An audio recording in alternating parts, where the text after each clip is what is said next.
বনের 10টি পাখি এনে একটি গাছ বানিয়ে আপেলের ভিতর তাদের বন্দি করে রাখ।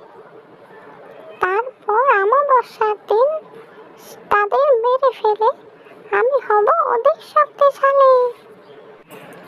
এই জাদু গাছটির মধ্যে আমার প্রাণ ভ্রমরা রেখে দেব, তাহলে আর কেউ আমার ক্ষতি করতে পারবে না। আর বনের পাখিদের এই গাছের আপেল বানিয়ে রাখবো। শোন টুনি, বনে বাজারে ঘুরে বেড়াস, এদিক সেদিক ছুটো ছুটো করে খেলে বেড়াস, ভুলেও কিন্তু ওই নদীর ধারে যাবি না। শুনেছি পশ্চিমের ওই নদীর ধারে একটা ভয়ঙ্কর রাক্ষসী পাখি এসেছে, সব পাখিদের বন্দি করে রাখছে। তুই কিন্তু ওইদিকে ভুলেও যাবি না টুনি। আচ্ছা মা, আমি ওই দিক যাব না, আমি এদিকেই খেলাধুলা করব বন্ধুদের সাথে। সাদা পাখি, চলো আমরা খেলতে যাই। হ্যাঁ হ্যাঁ যাব। জানো, পশ্চিমের ওই নদীর ধারে খুব সুন্দর একটা আপেল গাছ আছে। না, পশ্চিমের জঙ্গলে যাব না, আমার মা মানা করেছে। বলেছে পশ্চিমের জঙ্গলে বিপদ আছে, ওই পুকুরের ধারে যেতে মানা করেছে আমার মা।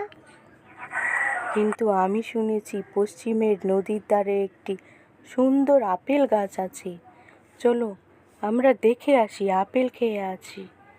আচ্ছা ঠিক আছে, চলো। আরে বাহ, কি সুন্দর আপেল গাছ! সাদা পাখির কথা না শুনলে তো বুঝতেই পারতাম না।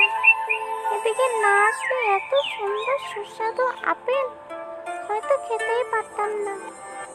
একটা আপেল খেয়ে দেখি তো, মনে হচ্ছে খুব সুস্বাদু হবে। ইস, যদি সাদা পাখিটার সাথে থাকতো তবে কত ভালো হতো। ও পায়ে ব্যথা পেয়ে ফিরে গেল, আর আমাকে একা একাই আসতে হলো। থাক, আমি কাল আবার সবাইকে নিয়ে আরো বন্ধুদের নিয়ে এখানে আসব। আজ আমি একা একাই একটা আপেল দুটো আপেল খেয়ে যাই। দেখি তো একটা আপেল ছিঁড়ে।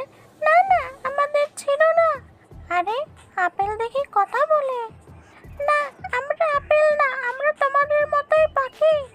আমাদেরকে রাক্ষসী একটা পাখি, তান্ত্রিক রাক্ষসী পাখিটা আমাদেরকে বন্দি করে এই গাছের মধ্যে আপেল বানিয়ে ঝুলিয়ে রেখেছে।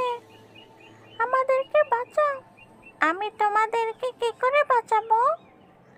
আমাদেরকে বাঁচাতে হলে এই গাছটি তোমাকে কেটে ফেলতে হবে। এই গাছের মধ্যেই রাক্ষসী পাখির প্রাণ ভ্রমরা লুকিয়ে রেখেছে। অমাবস্যার রাতে আমাদেরকে মেরে ফেলে সে অধিক শক্তিশালী হতে চায়। তুমি আমাদেরকে বাঁচাও। আরে টুনি, তুই এখানে? তোকে বাড়িতে দেখতে না পেয়ে তোর মা শুরু করেছে কান্নাকাটি। আমি বনে কাঠ কাটতে গিয়েছিলাম, সেখানে গিয়ে আমাকে বলল পশ্চিমের দিকে খোঁজো। তোর মা অন্য দিক খুঁজতেছিল, আমি কুড়ুলটা নিয়েই তোকে খোঁজাখুঁজি শুরু করে দিয়েছি। তাড়াহুড়োয় কুড়ুলটাও রেখে আসিনি। আর তুই এখানে কি করছিস? দেখো বাবা, এখানে এই আপেল গাছ। আরে, এখানে এই আপেল গাছ করতে গেল? এই গাছটি তো আগে দেখিনি। বাহ বাহ, কি সুন্দর আপেল! না না বাবা, এরা আপেল না, এরা সবাই আমাদের মতন পাখি। ওই রাক্ষসী পাখি ওদেরকে বন্দি করে রেখেছে, এদেরকে বাঁচাতে হবে। কিন্তু আমরা ওদেরকে কিভাবে বাঁচাবো মা? বাবা, তোমার হাতের ওই কুড়ালটি দিয়ে গাছটি কেটে ফেলো, তাহলে পাখিগুলো মুক্তি পাবে আর ওই রাক্ষসী পাখিটা মারা যাবে। হ্যাঁ, তাই করছি। আমাদেরকে তাড়াতাড়ি করতে হবে। তুই এদিক ওদিক খেয়াল রাখ, ওই রাক্ষসী পাখি চলে আসে নাকি। তাড়াতাড়ি করে আমাদের কাজটি করতে হবে। এই তোরা কি করছিস? থাম থাম, গাছটি কাটিস না, খবরদার।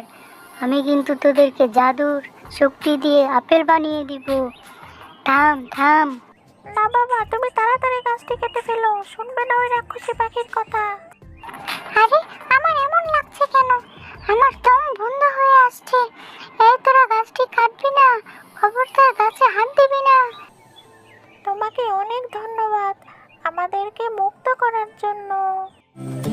অন্যের জন্য গর্ত খুললে নিজেই বিপদে পড়ে, এবার বোঝো মজা।